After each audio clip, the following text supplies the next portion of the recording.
Assalamualaikum warahmatullahi wabarakatuh. Perkenalkan, saya Rasida SPD, staf pengajar dari SMK Negeri 2 Purwakarta.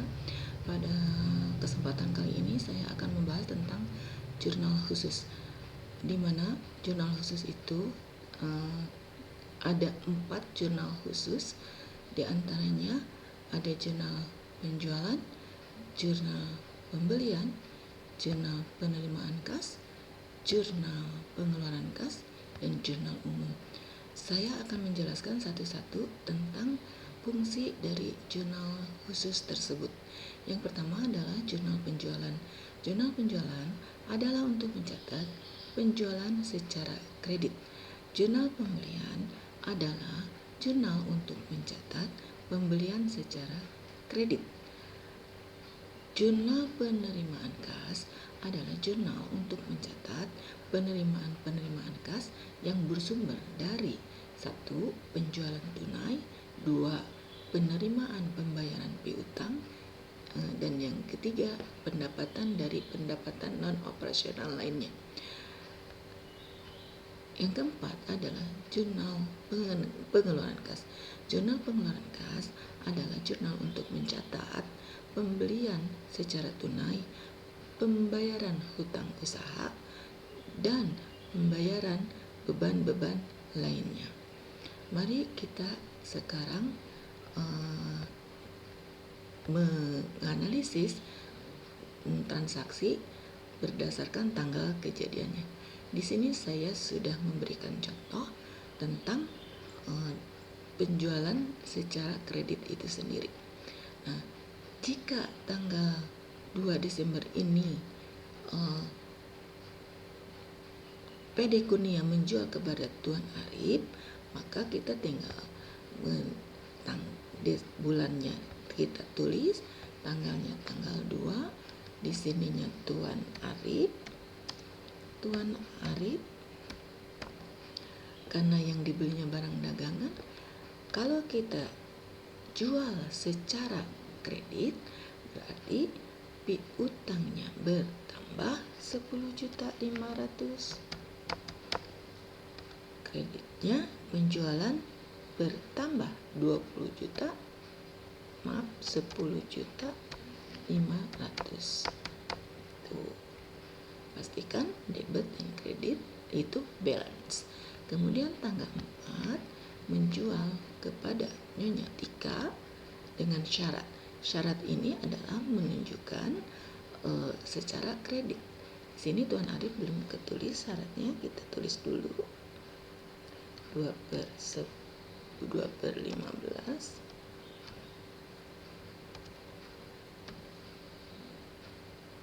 N/30. Di sini untuk Nyonya Tika kita menjual kepada Nyonya Tika, syaratnya 2/10 N/30 dengan penjualan kredit, maka piutang kita bertambah 20.500.000. Kemudian penjualan juga bertambah 20.500.000. Dan selanjutnya tanggal 20 itu kita menjual kepada Tuan Reno dengan syarat sama 2/10 N/30. Karena penjualan secara kredit, maka piutang kita juga bertambah di debit 25 juta. Penjualan kita juga bertambah 25 juta. Pastikan debit dan kreditnya balance. Sudah balance ya teman-teman? Tuh. Sekarang kita jurnal pembelian.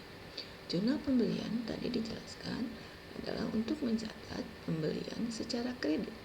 Sekarang kalau tadi PD Kurnia menjual, sekarang PD Kurnia itu membeli. PD Kurnia Desember 1 membeli barang dagangan dari toko Dahlia.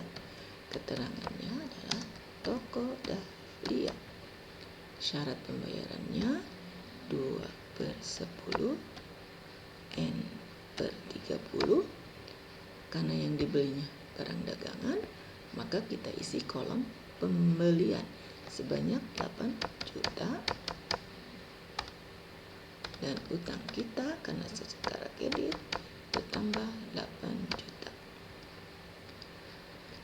Kemudian tanggal 6 membeli barang sama dari toko Dahlia, masih syaratnya juga masih sama, kita copy saja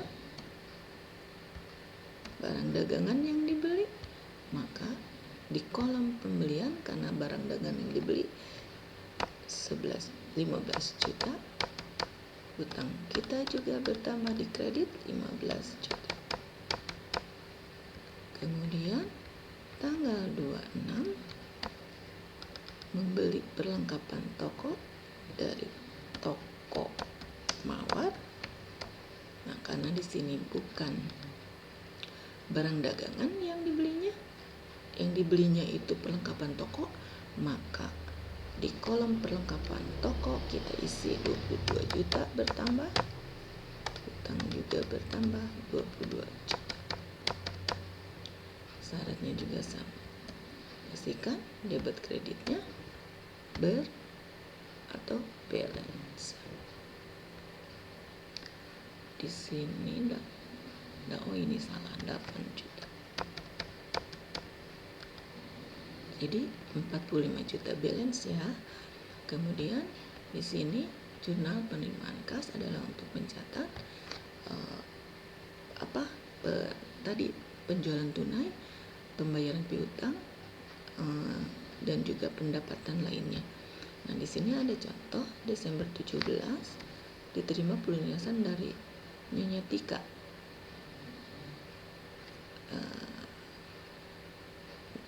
Di sini keterangannya Nyonya Tika. Misalkan di sini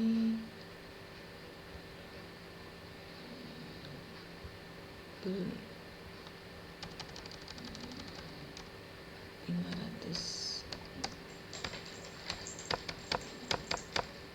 5 juta, iya, maka karena pelunasan kita menerima dari Nyonya Tika 5 juta,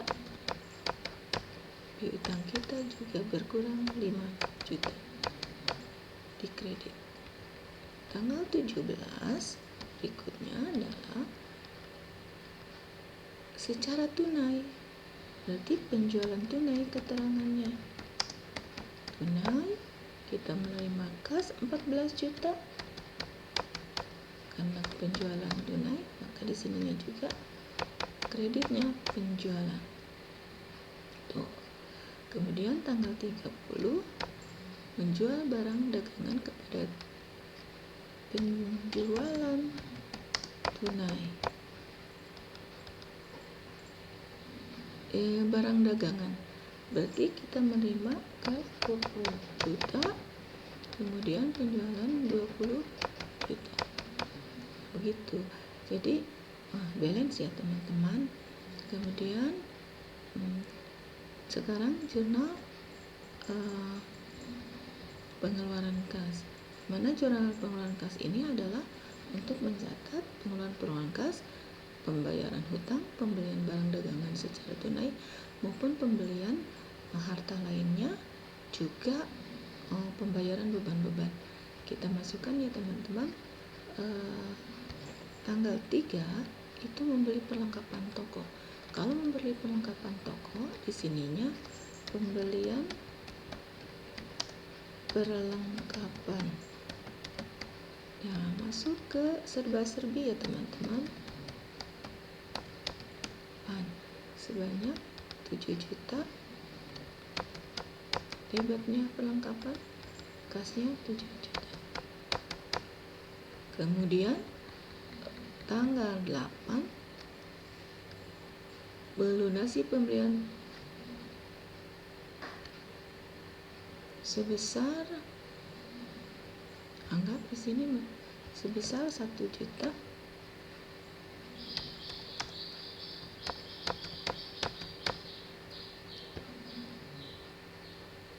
Maka di sininya kalau melunasi itu nama suppliernya. toko Dahlia. Begitu. Nah, di sini utang yang berkurang 1 juta. Kemudian kas kita juga berkurang 1 juta. Nah, kemudian tanggal 22 itu membayar listrik.